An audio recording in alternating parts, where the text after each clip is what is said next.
we're not abandoning our skill set when we change the way we work. We're not abandoning anything. We're growing. We're improving how we deliver care to our clients. So 3 things that stay constant when you move into coaching mode. 1, you're still clinical. All right. The work you do is still grounded in clinical reasoning. That hasn't changed when you change to a coaching style. You're still in scope of practice. All right. Really important, because coaching does not mean therapy. Mentoring with Geraldine is a bite-sized practitioner podcast for naturopaths, nutritionists, herbalists, coaches, and practitioners. This podcast responds directly to the needs of you, the practicing natural therapist. We have interviews during the holiday season and business and mindset support each week, so you'll get the variety you need to enjoy and stay motivated in your practice. If you want to connect with me, always check the show notes, because that's where you'll find the links to book appointments. Now, let's get started. Hello, everyone, and welcome to Mentoring with Geraldine and the Bite-Sized Podcast. How the devil are you? So, as hopefully you're aware, May, we've changed things up. This is the 2nd episode in the new style. So our first episode at the beginning of May was about confidence. It was about confidence in the clinic with the client. But now we're moving on. We had a quickie last week just to motivate you, make sure that you're checking in, get you to have a look. And then this week, we're talking about coaching the client. Now, within the strategy lab, that is where all the work is, the workbook is. There's actually a whole course in there as well. So this is just scratching the surface, and this is looking at it in a different way. And I think this will also help you of the public who have not paid to be in the strategy lab. I want to make sure that I'm still giving value to you, of course. You are my mainstay. You are the people who love to come and listen. And I don't want to totally put you off. Yeah, I want you to pay me money. Of course I do. Everybody does. But I also want to make sure that I'm giving you value as well. So we're going to still be talking in this first part.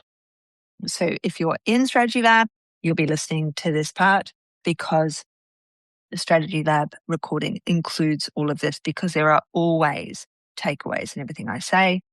Whereas out for the public, we've only got this short one for you. Now, what are we going through today? We are going to look at that client and how to coach that client. Now, I actually have a teaching system for this, I guess you'd go through. But what we're talking about now is changing you from being a fixer to being a coach. Being a fixer is much tougher on our personal resources, on our empathy, on our boundaries, on everything, being that fixer. Because being the fixer, they've come to you, they've got belly. Yeah, it's going to be quick. It's a fixer. Hopefully, it's going to be quick. I shouldn't say it is going to be quick. That would be wrong of me. Hopefully, it's going to be quick, because they've only just got it. If it's a new thing, we can get over it. They've got endometriosis, not so quick, because it's something they've had a long time by the time they've got to you. Okay. So there's a difference between a Band-Aid or a headache tablet. I can only think of brands. I don't want to say any brands. And that long-term support and help that they need, because they eat pizza for breakfast, lunch, and dinner. And you need to change their lifestyle to be able to achieve what you need. Okay. So what I want to talk to you about is the moment your work stops being purely clinical and starts being coaching, because there is actually that moment in there when we're with our clients, and many of us cross the line without realizing it. And what I would like you to see in this episode is where it's not a bad line you're crossing, but you're changing the way you work. But we don't necessarily know when that happens. And we're not necessarily doing that with consciousness. And we need to be conscious of what we're doing so that we do it better. Everything we do, we want to do better, don't we? So I've got 5 client themes that I will go through and are in the workbook that are sitting inside the strategy lab. It's there already now. It's in the members area, along with all the other coaching content that's in there. So now we're going to move on. And we're going to talk, about segment 1. And that is from fixer to coach. I wrote myself some bullet points so I didn't go off piste. And what happens when we move from fixer to coach? because we're trained fixers. That's what we're trained to do. We are trained to assess. We're trained to diagnose within scope of practice. So a naturopathic diagnosis or, homeopathic diagnosis, whatever it is. And then we're trained to prescribe. And we get it right. The client gets better. Okay. In my Monday group, we go through this because we're talking about the client. We're talking about the prescription. We're talking about the plateau of that client of whatever it may be. But that is the fixing part of what we do. Okay. Now, long-term change isn't a fix, is it? Because it's change. And to get that change, we must coach. Okay. So I always say, the All Blacks didn't get to be where they are today by turning up to practice once. There's books written about the All Blacks they have, and we're not going to go into that, but they actually have a set way of doing everything. And if any of the players very early on show up as being not capable of being a nice person, of towing the line, of doing all the good things they're meant to do, then they'll actually be cut at the age of 15 or 16. They won't even make it through. So the people that make it through as All Blacks, you never see them getting drunk. They'll never be in a lift doing something horrible to a woman. They will never be caught doing those things that footballers are often caught doing or young men are often caught doing, because the All Blacks very much have a system of coaching for whole life.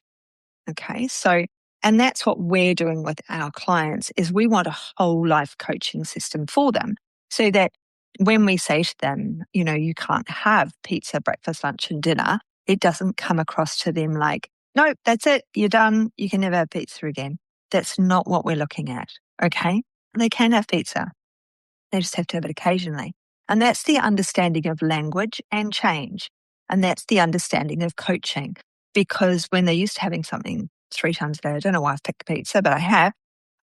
When they used to have, actually, I do know why. It's a young client I had, and she did eat pizza, breakfast, lunch, and dinner. And strangely, she didn't get any better.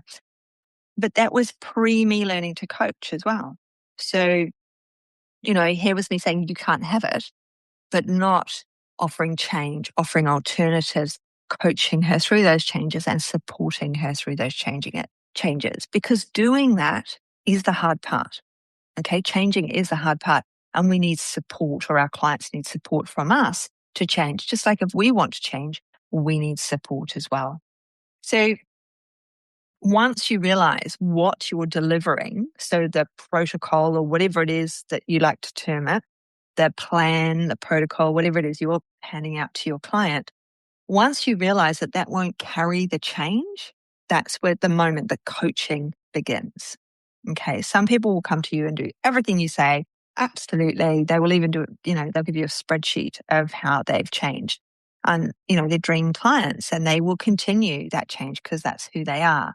But the majority of people, especially in the world we're currently in, where it's constant, do this, the your phones are going all the time. People are at you all the time. You've got social media, you've got the news, you've got everything happening.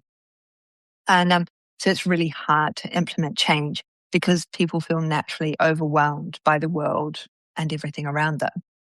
So it's uncomfortable for us to change as well and change our style to be more inclusive so that they do the work. They understand they're doing the work and they actually do the work for themselves. A couple of simple word usage. We never say, I'm so proud of you, because that means they can't do anything on their own because they're waiting for you to be proud of them. So what we say is, you should be so proud of yourself. And it's a really simple change of vocabulary, but it's a really important one. Like, we say what we want someone to do. So another simple one is children. You remove the word don't. As an adult, remove the word don't, and that will help you with your clients as well. So when we've got the word don't, there's a temptation to do, right? So what we're saying, don't go on the road. We say that to the child. The child may not have even considered going on the road in the first place. It hadn't even looked at the road. It was just enjoying walking along that very slim edge, the little bit of brickwork. And that's where they're walking, and that's freaking the mother out. So they go say, don't, or the father, they say, whoever, the guardian. And so they say, don't go on the road. Whereas in actual fact, what we want to say is stay on the footpath. So there's a couple of really simple language changes that you can use immediately. Okay. But it's uncomfortable for us as clinically trained practitioners because we're rewarded for knowing the answer. We're rewarded for sharing the answer. Whereas a coach asks people to slow down. We not know on purpose so that they can offer the answer. They can tell us how they can change. So there is a word and conversation change in there. That's the reframe. There is a total reframe there because this isn't soft work, all right?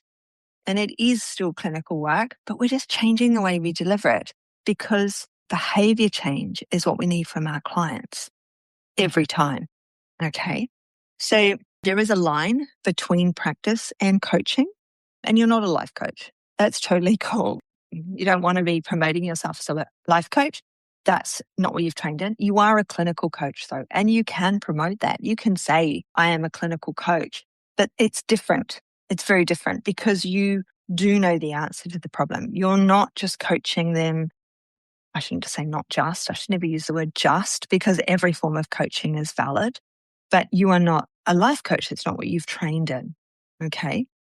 Oh, and I went and looked it up as well. I went and found the box. I opened the box. I have a certificate in life coaching, but I do have a diploma of integrative coaching with my hypnosis. So there we go. That is where in the short one that you will have listened to between these two, the difference. I couldn't remember. I hadn't looked in the box. I looked in the box. So we're not abandoning our skill set when we change the way we work. We're not abandoning anything. We're growing. We're improving how we deliver care to our clients. So 3 things that stay constant when you move into coaching mode. 1, you're still clinical. All right. The work you do is still grounded in clinical reasoning. That hasn't changed when you change to a coaching style. You're still in scope of practice. All right. Really important because coaching does not mean therapy. We've got to know the difference there.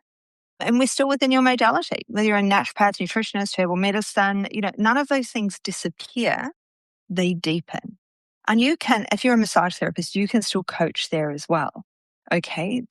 You go to a physiotherapist these days and they're not massaging you. They'll pull and push a little bit on the one place and then they'll take you to the gym and they'll show you what to do. That is still coaching.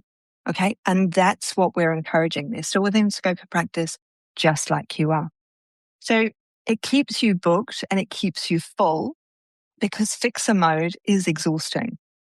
All right. Because you've got a new client coming in all the time. You're looking up something new. You're figuring out something new. It's a new person. It might be the same problem, but it's a new person. So you're going over that ground again. And with the new person, there's more energy being spent. Whereas when we move into coach mode, we share that load with our clients. And that's really important. The practitioner, who holds that change and supports that change in our client becomes the practitioner they refer to because they see you, they remember you, they refer to you. Coaching itself is a retention strategy. Okay, it is a retention strategy because you're seeing the people over again. Remembering that there are some people you will only see 3 times, you will have fixed their problem and they're not interested in seeing you again. And that's totally cool. All right. We have to let those people go. But the ones that have, we get them through the first issue and that then brings up the next and the next and the next. You've resolved one thing, but then, I forgot to tell you about this. And then you resolve that. We're still coaching those people because the resolution of each of those problems is to do with food, diet, behaviors, lifestyle, all of those things. So what I have, what I've got for the people inside Strategy Lab are 5 themes. Okay. And I do see them when I'm coaching, when I'm coaching clients and when I'm coaching mentees. I coach mentees, right? So each of the themes needs a different question. And those are the questions that I will go through. There's the workbook. It's already loaded. It's already in the Strategy Lab. So each theme. So we've got the trigger, the question, the boundary. Okay. And I need to take everybody inside now so that we can look at the handover sentences so that we can figure out when we're outside of our scope and how we can work to make sure that coaching works for us in the best way possible. So everyone who's enjoying my podcast, thank you so much for coming. It's absolutely brilliant that you're here with me and you're enjoying this journey with me. And I look forward to catching up with you on the next podcast. For those people in the strategy lab, I'm going to take a nice, very deep breath, and then we're going to move on to your portion. Thanks so much for joining me today. Don't forget to rate, review, and subscribe to the podcast for the weekly episodes. Bye for now.